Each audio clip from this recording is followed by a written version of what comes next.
Delhi NCR रे ओडिशा सरकार को 2 दिनिया निवेश अभियान को बड़ सफलता। मुख्यमंत्री मोहन चरण माझी नेतृत्व में आयोजित यह अभियान ने राज्य को आसी 66,392 कोटी टंकार निवेश प्रस्ताव। यह द्वारा 54,135 नुआ निजुक्ति सुजोग सृष्टि होबार संभावना रही। 2 दिनिया गस्त समय मुख्यमंत्री विभिन्न क्षेत्रर प्रमुख शिल्पपति और निवेशकों सह 1-on-1 बैठक करथिले। उत्पादन, बयन शिल्प, इंजीनियरिंग, आलुमिनियम, खाद्य प्रक्रियाकरण समेत विभिन्न क्षेत्र में ओडिशार निवेश संभावना नहीं आलोचना होइतला। एही अवसर रे मोट 38 MOU स्वाक्षर होइछि।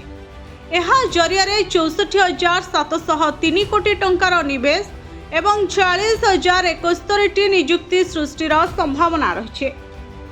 यह 1,689 कोटी टंकार इन्वेस्टमेंट इंटेंट मिलुवा बेले एथिरु आउ 8,064 निजुक्ति सृष्टि होई पारे। हायर उत्पादन केन्द्र परिदर्शन। 2 दिनिया गस्तर द्वितीय दिन में मुख्यमंत्री नोएडा स्थित हायर उत्पादन केन्द्र परिदर्शन करथिले। सेठारे वरिष्ठ अधिकारी और इंजीनियर सह आलोचना करबा सह कंपनीर उत्पादन प्रक्रिया और आधुनिक उत्पादन व्यवस्था संपर्क में अनुध्यान करथिले। इलेक्ट्रोनिक्स, गृहोपकरण, सप्लाई चेन और आनुषंगिक शिल्प में ओडिशार संभावना को नहीं एही गस्तरे गुरुत्व दिया जायछे। 40 उच्चस्तरीय बैठक, 208 शिल्प आलोचना। दिल्ली एनसीआर गस्तरे Odisha food pro 2026 road show सहित मोट 46 उच्चस्तरीय बैठक एवं 208 शिल्प आलोचना होइछे। उत्पादन क्षेत्र में इंजीनियरिंग सामग्री शिल्प, भित्तिभूमि, आनुषंगिक शिल्प और सप्लाई चेन को नहीं आलोचना होइतला। बयन शिल्प और पोशाक क्षेत्र में उत्पादन, रप्तानी, दक्ष मानव संबल और निजुक्ति सुजोग उपरे गुरुत्व दिया जायतला। सेहिपरि नाल्को सहयोग रे आयोजित आलुमिनियम आनुषंगिक और डाउनस्ट्रीम राउंड टेबल ले आलुमिनियम वैल्यू एडिशन, डाउनस्ट्रीम उत्पादन एवं MSME रो अंशग्रहण नहीं आलोचना होइतला। निवेश सह निजुक्ति उपरे गुरुत्व। मुख्यमंत्री मोहन चरण माझी कहते ओडिशा रे एभली शिल्प परिवेश सृष्टि करा जाउछे जेउठारे शिल्पर विकास सह निजुक्ति सुजोग मध्य बढ़िबो।